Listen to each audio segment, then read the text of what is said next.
संघ प्रमुख मोहन भागवत चर्चाओं में हैं। पिछले 5 वर्षों से देश में जाति आधारित जनगणना के प्रश्न रह रह कर धुंधुआते रहे हैं। इस सवाल पर विपक्ष तो एकजुट है ही, राजग के भीतर भी यह सवाल सुलगता ही रहा है। नीतीश, चिराग, नायडू, अनुप्रिया राजभर ये सब भीतर के ही लोग हैं। भाजपा बाहर भीतर दोनों से घिर चुकी है। विपक्ष को चाहे अनचाहे लगातार सैद्धांतिक आधार मिल रहा है। यह कभी संघ की तरफ से तो कभी समाज की तरफ से। संघ के बयान आने के बाद विपक्ष का हर मुद्दा अवसंवेदनशीलता की श्रेणी में आता नजर आ रहा है।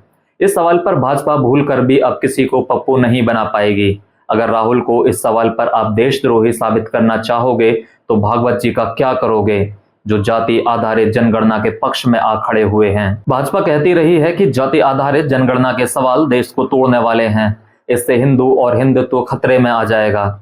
यह समाज और देश के हित में उचित नहीं है। पार्टी को एक पार्टी की तरह व्यवहार करना चाहिए था। अगर भाजपा को यह लगता है कि यह देश हित में नहीं है तो उसे अपने स्टैंड पर टिका रहना चाहिए था, पर ऐसा नहीं हो रहा है। संघ ने तो अब इस गणना को देश के हित में बता दिया है। अब तेरा क्या होगा रे कमल वाले। गोल मिर्च खाकर टीवी पर गला साफ करने वाले भाजपा प्रवक्ताओं की स्थिति तो साफ छछूंदर जैसी हो गई है। ये बोले तो क्या बोलें। भारत केवल भांटों का देश नहीं रहा है, पर यहाँ तथ्य है कि यहाँ पर भांट रहे हैं। आज के प्रवक्ता उसी विरासत के दावेदार हैं। पहले तो उन भांटों की भी अपनी सीमा और मर्यादा हुआ करती थी, पर इन प्रवक्ताओं की दुमहीनता तो बहुत ही शर्मनाक है भाई। जनगणना को मिले संघ के समर्थन के बाद अब ये प्रवक्ता कौन सा मुंह लेकर टीवी पर बिचकाने आएंगे। वर्ष में 2 बार संघ समन्वय समिति की बैठक बुलाता है। संघ के देश विदेश में बहुत सारे अनुषंगिक संगठन खड़े हो गए हैं। सभी शाखाओं की गतिविधि समीक्षा आगे के लक्ष्य निर्धारित करने के लिए संघ समन्वय समिति बैठक बुलाता है। भाजपा अध्यक्ष नड्डा भी इस बैठक में बुलाए गए हैं। यह वही नड्डा हैं जिन्होंने बयान दिया था कि भाजपा बड़ी हो गई है, अब संघ की जरूरत भाजपा को नहीं है। नड्डा का कोर्ट मार्शल तो होना ही था। बयान सुनने के बाद तेरी ऐसी की तैसी, आ जा अब केरल, यही हिसाब किताब होगा, और संघ ने हिसाब कर ही दिया। समन्वय समिति की बैठक कल केरल में संपन्न हो गई। वैसे संघ ऐसे ही खंड परस्त की तलाश करता है जहां वह मजबूत किला बना सके। केरल का चयन इसीलिए भी किया गया होगा। संघ के लिए यह एक केरल डॉक्ट्रिन है। यह युगांतकारी बैठक बाद तक याद किया जाएगा, क्योंकि अगर जाति आधारित जनगणना हो गई तो सब कुछ बदल जाएगा।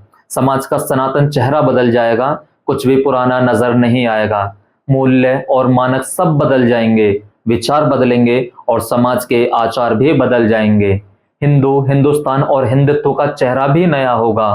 केरल में हुई समन्वय समिति की बैठक को लेकर यह अंदाजा हो गया था कि कुछ ना कुछ धमाल होगा, और हुआ भी वही। संघ की ओर से अखिल भारतीय प्रचार प्रमुख सुनील आम्बेकर ने बैठक के दौरान प्रेस को संबोधित किया और कहा कि जाति आधारित जनगणना बहुत ही संवेदनशील मामला है, इसे गंभीरता से लेने की जरूरत है। जाति आधारित जनगणना कराने का बयान जैसे ही आया कि मुद्दा और भी ज्यादा लहक गया है। कांग्रेस नेता की मांग को जिस तरह बाल बुद्धि और बाल हट कहकर मजाक उड़ाया गया, वही मजाक मोदी के गले पड़ गया है। भाजपा की जान अब आफत में है। भाजपा करे तो क्या करे। पिछले चुनाव का परिणाम सामने है। विपक्ष ने संविधान खतरे में है का नैरेटिव्स बनाया था। वैसे चुनाव के बाद वह नैरेटिव्स आज भी नूतन बना हुआ है। यह मुद्दा और मोदी एक दूसरे के पर्याय बन चुके हैं। इस नैरेटिव्स का आंशिक असर भाजपा के लिए जानलेवा साबित हुआ। पूरा असर हो जाता तो शायद भाजपा के अस्तित्व पर ही खतरा उत्पन्न हो जाता। दलित पिछड़ों का कुछ ही प्रतिशत मत इधर उधर खिसका कि भाजपा का सपना धराशायी हो गया। किसी तरह सरकार तो बन गई, पर जाति आधारित जनगणना का भूत पीछा नहीं छोड़ रहा है। चुनाव में शिकस्त के बाद भाजपा ने हिंदुत्व को धारदार बनाने का प्रयास किया। जिसको जहां मिला मुसलमानों को धर के मरोड़ देने का प्रयास किया। एक से बढ़कर एक बयान आए और फरमान आए।